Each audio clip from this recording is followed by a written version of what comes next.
జీవము గల దేవునికి నా యేసయ్యకే మహిమ. ఇసకయ్య గారికి నా వందనాలు. నా పేరు క్రీస్తుమని, మాది గొరగడమూడి గ్రామం అండి. నాకు 10 సంవత్సరాల నుంచి కీళ్ళవాతం, నరాల వీక్నెస్ 2 ఉండేవండి. చాలా నరకం పడేదని ఎన్నో హాస్పిటల్ తిరిగాను, చాలా మందులు వాడాను, పెయిన్ కిల్లర్స్ కూడా ఎక్కువ వాడానండి. కానీ దేవుడు చాలా అద్భుతంగా నా బాడీకి ఏ ఎఫెక్ట్ కాకుండా ఎన్ని మందులు వాడినా సరే చాలా ఆరోగ్యంగా ఉన్నానండి. అయితే నేను అనుకునేదాన్ని, తండ్రి ఏంటి నాతో ఉన్న వాళ్ళందరూ చాలా ఆరోగ్యంగా ఉన్నారు, నా జీవితం ఇలా అయిపోయింది, ఎంతకాలం నేను మందులు వాడాలి, నేను చనిపోయే వరకు ఈ మందులు వాడుతూనే ఉండాలా, హాస్పిటల్ తిరగలేకపోతున్నాను, చాలా డబ్బులు ఖర్చు అయిపోతున్నాయి ప్రభువా. దేవునికి ఎంతో మొరపెట్టుకునేదాన్ని. అయితే ఒకరోజు ఇసాక అయ్యగారి దగ్గరికి వచ్చి అయ్యగారితో చెప్పాను, అయ్యగారు ఇది నా పరిస్థితి అని చెప్తే అయ్యగారు ప్రార్థన చేసి తైలం నా నోట్లో పోసారండి.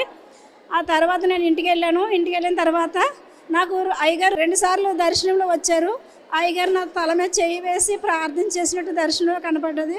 ఆ తర్వాత నా కీళ్ళ నొప్పులన్నీ మాయమైపోయాయండి, అసలు మొత్తానికే తగ్గిపోయినాయి. దేవుడు నన్ను ఎంతో ఆరోగ్యంగా కాచి కాపాడాడు. ఈ చిన్న సాక్ష్యం దేవుడు దీవించును గాక.